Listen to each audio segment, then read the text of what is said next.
ಇವತ್ತು ನಾವು S I R ಸೈದ್ಧಾಂತಿಕವಾಗಿ ನಾವು SIR ವಿರುದ್ಧ ಇಲ್ಲ. ಎಷ್ಟು ಜನ ಮೃತಪಟ್ಟಿರ್ತಾರೆ, ವಲಸೆ ಹೋಗಿರ್ತಾರೆ, ಎಷ್ಟೋ ಜನ ದೇಶ ಬಿಟ್ಟು ಹೋಗಿರ್ತಾರೆ, ಅವ್ರ ಹೆಸರು ಆಡ್ ಆಗ್ತಾ ಇರುತ್ತೆ ಎಲ್ಲ ಇದು. ಈ ಸತಿ ಈ ಬಂಗಾಳ ಎಲೆಕ್ಷನ್ ಆದ್ಮೇಲೆ ನಮಗೆ ಕನ್ವಿನ್ಸ್ ಆಗ್ಬಿಟ್ಟಿದೆ, ಇದು ಪರಿಷ್ಕರಣೆ, ಮತದಾರರ ಪಟ್ಟಿಯನ್ನ ಪರಿಷ್ಕರಣೆಯ ಅಡಿಯಲ್ಲಿ ಪ್ರಜಾಪ್ರಭುತ್ವ ವ್ಯವಸ್ಥೆ ಮೇಲೆ ಕಗ್ಗೊಲೆ ನಡೆಸ್ತಾ ಇದೆ ಕೇಂದ್ರ ಸರ್ಕಾರ, ಮೋದಿ ಸರ್ಕಾರ ಅಂತ ನಾವು ಇವತ್ತಿನ ದಿವಸ ನಾವು ಸನ್ಮಾನ್ಯ ಮುಖ್ಯಮಂತ್ರಿಗಳು ಹಾಗೂ ಉಪಮುಖ್ಯಮಂತ್ರಿ ಹಾಗೂ ಎಲ್ಲಾ ಕ್ಯಾಬಿನೆಟ್ ಮಿನಿಸ್ಟರ್ಸ್ ಅನ್ನು ಮೀಟ್ ಮಾಡಿದ್ವಿ. ಇದರಲ್ಲಿ ಏನಾಗ್ತಾ ಇದೆ ಅಂದ್ರೆ, ಈಗ ಹೇಗೂ ನೀವು ನೋಡಿರೋ ಹಂಗೆ ಕಲ್ಕತ್ತಾ ವೆಸ್ಟ್ ಬೆಂಗಾಲ್ ಚುನಾವಣೆಯಲ್ಲಿ 1,30,00,000 ಜನನ್ನ SIR ಪ್ರಕ್ರಿಯೆಯಿಂದ ತೆಗೆದ್ಬಿಟ್ರು. ಅದ್ರ ನಂತರ ಕೋರ್ಟ್ ಹೋದ್ಮೇಲೆ ಕೊನೆಗೆ ಲಾಸ್ಟ್ ಅಲ್ಲಿ ನೋಡಿದ್ರೆ 27 ಲಕ್ಷ ಜನನ್ನ ಅವರು ಮತದಾನದಿಂದ ಕಸಿದ್ಕೊಂಡ್ರು. ಇದರಿಂದ ಏನಾಯ್ತು, ಸುಪ್ರೀಂ ಕೋರ್ಟ್ ಹೋದ್ರು. ಸುಪ್ರೀಂ ಕೋರ್ಟ್ ಅನ್ನತ್ತೆ, ಈ ಸತಿ ನೀವು ವೋಟ್ ಹಾಕ್ತಾ ಇದ್ರೆ ಮುಂದಿನ ಸತಿ ಹಾಕಿ ಅಂತ. ಸೊ ಇದೆಲ್ಲ ಈ ತರ ಇದು ವ್ಯವಸ್ಥೆ ಕುಸ್ತೇ ಹೋಗಿದೆ. ಎಲೆಕ್ಷನ್ ಕಮಿಷನರ್ ಯಾರ ಮಾತು ಕೇಳ್ತಾ ಇಲ್ಲ. ಬೇರೆ ಪಕ್ಷಗಳು, ಆಡಳಿತ ಪಕ್ಷ, ಕೇಂದ್ರದ ಭಾರತೀಯ ಜನತಾ ಪಕ್ಷ ಏನ್ ತಗೊಂಡ್ ಹೋದ್ರು ಅವರೆಲ್ಲ ಆಡ್ ಮಾಡ್ತಾ ಇದ್ದಾರೆ. ಅದ್ ಅಲ್ದೇನೆ 5 ಲಕ್ಷ ವೋಟರ್ಸ್ ನ ಆಡ್ ಮಾಡಿದ್ದಾರೆ. 5,30,000 ವೋಟರ್ಸ್ ನ ಆಡ್ ಮಾಡಿದ್ದಾರೆ. ಯಾರಿಗೂ ಗೊತ್ತಿಲ್ಲ ಯಾರು ವೋಟರ್ಸ್ ಎಲ್ಲಿಂದ ಬಂತು ಅಂತ ಏನೂ ಒಂದು ಕ್ಲಾರಿಫಿಕೇಶನ್ ಕೊಟ್ಟಿಲ್ಲ. ಸೊ ಸುಪ್ರೀಂ ಕೋರ್ಟ್ ಅಲ್ಲೂ ನಮ್ಗೇನು ಕೇಳ್ತಾ ಇಲ್ಲ. ಎಲೆಕ್ಷನ್ ಕಮಿಷನರು ಅಷ್ಟೇ. ಈಗ ಹೋದ್ ಸತಿ ಒಂದು 100% MP ಅವರು ಡಿಸ್ಮಿಸ್ ಮಾಡ್ಬಿಟ್ಟು ಈ ಎಲೆಕ್ಷನ್ ಕಮಿಷನರ್ ನ ಸೆಲೆಕ್ಟ್ ಮಾಡೋ ಪ್ರಕ್ರಿಯೆನಲ್ಲಿ ಒಂದು ಬಿಲ್ ತಂದು ಪಾಸ್ ಮಾಡ್ಬಿಟ್ಟಿದ್ದಾರೆ. ಇದರಿಂದ ಚೀಫ್ ಜಸ್ಟಿಸ್ ಇಲ್ಲ, ಯಾರು ಇಲ್ಲ, ಕ್ಯಾಬಿನೆಟ್ ಮಂತ್ರಿಗಳು ಬಂದು ಎಲೆಕ್ಷನ್ ಕಮಿಷನರ್ ಆಯ್ಕೆ ಮಾಡ್ತಾರೆ ಅಂತ. ಇದೆಷ್ಟು ಒಂಥರ ಈ ಡೆಮೋಕ್ರಸಿ ಅಂತೂ ಮರ್ಡರ್ ಮಾಡ್ಬಿಟ್ಟಿದ್ದಾರೆ. ಮೀಟಿಂಗ್ ಅಲ್ಲಿ ಏನ್ ಡಿಸ್ಕಸ್ ಆಯ್ತು ಅಂತಂದ್ರೆ, ನಾವು ಇಲ್ಲಿ ಸ್ಟೇಟ್ ಎಲೆಕ್ಷನ್ ಕಮಿಷನ್ ಇಂದನೂ ನಾವು ಎಲ್ಲಾ ಮತದಾರರ ಪಟ್ಟಿಯನ್ನು ಸರಿಯಾಗಿ ನಾವು ಪರಿಶೀಲಿಸಿ ಪರಿಷ್ಕರಣೆ ಮಾಡ್ಬೇಕದನ್ನ.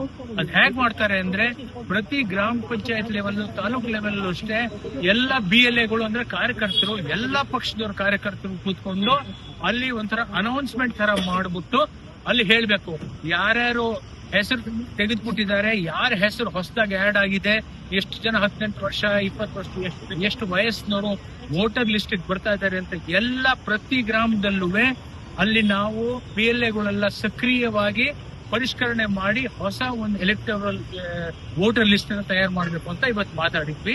ಇನ್ನು ಅವರಂದ್ರು ಇದು ನಾವು ಬರೀ ಕ್ಯಾಬಿನೆಟ್ ಮಿನಿಸ್ಟರ್ಗಳು ಇದ್ರು, ಇವತ್ತು ಒಂದು 8-10 ಜನ ಇದ್ರು.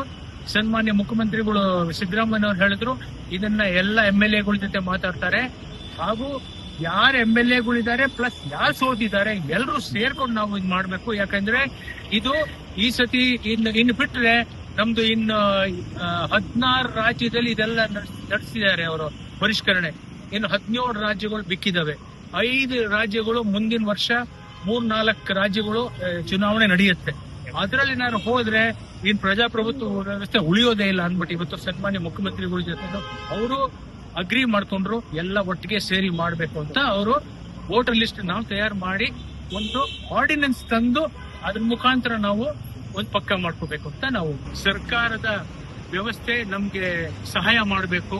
ಹಾಗೂ ಇನ್ನೊಂದೇನು ಅಂತಂದ್ರೆ ಲಾಜಿಕಲ್ ಡಿಸ್ಕ್ರಿಪೆನ್ಸಿ, ಇದ್ರ ವಿರುದ್ಧನೂ ನಾವು ಜನಗಳಿಗೆ ಮಾಹಿತಿ ನೀಡ್ತೀವಿ, ಇದು ಅರಿವು ಮೂಡಿಸ್ತೀವಿ.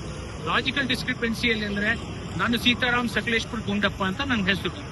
ನಂದು ಚಿಕ್ಕವನಾಗಿದ್ದಂಗ ಸ್ಕೂಲ್ ಮಾರ್ಕ್ ಶೀಟ್ ಎಲ್ಲ SG ಸೀತಾರಾಮ್ ಅಂತಿದೆ, ಪಾಸ್ಪೋರ್ಟ್ ಅಲ್ಲಿ ಸಕಲೇಶ್ಪುರ್ ಗುಂಡಪ್ಪ ಅಂತಿದೆ, ಪ್ಯಾನ್ ಕಾರ್ಡ್ ಅಲ್ಲಿ ಗುಂಡಪ್ಪ ಸೀತಾರಾಮ್ ಅಂತಿದೆ.